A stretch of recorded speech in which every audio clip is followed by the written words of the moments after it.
Actually నా wife ప్రెగ్నెంట్గా ఉన్నప్పుడు అరే ఇంట్లో అమ్మాయి పుడితే బాగుంటుందరా, మహాలక్ష్మి తిరిగినట్టుంటుంది, ముద్దు ముద్దుగా మాట్లాడుతుంది, క్యూట్గా బిహేవ్ చేస్తుంది అని అనుకున్నా. చూస్తే కొడుకు పుట్టాడు. సరేలే మావాడు కూడా ముద్దుగా అకినేని అఖిల్ శిశింద్రి లాగున్నాడు, వీడితోనే అడ్జస్ట్ అయ్యేదాంలే అనుకున్నా. కానీ వీడు పెద్దగా అయ్యే కొద్దీ నా బతుకు ఎట్లా మారిపోయిందంటే, ఎవరన్నా మీరు ఏం చేస్తున్నారండి అని అడిగితే ఏ బాడీ గార్డు లేకపోతే గన్మెన్ లాగా పనిచేస్తున్నా అని చెప్పుకోవాలనిపిస్తుంది.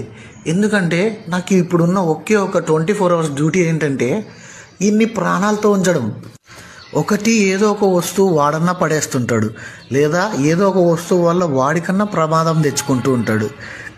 24 hours సీసీ కెమెరాలో రికార్డ్ చేసినట్టు వాడిని రికార్డ్ చేస్తూనే ఉండాలి. ఎందుకంటే ఏదైనా దెబ్బ తగిలితే అట్లీస్ట్ ఏమైనా నేర్చుకుంటాడే అంటే అది లేదు.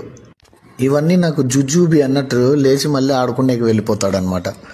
వీడిని చూసి నాకు ఇంకొకరిని కనాలనే ఆ థాటే వెళ్ళిపోయింది. ఇంకా నేను కూతుర్ని కన్నట్టే.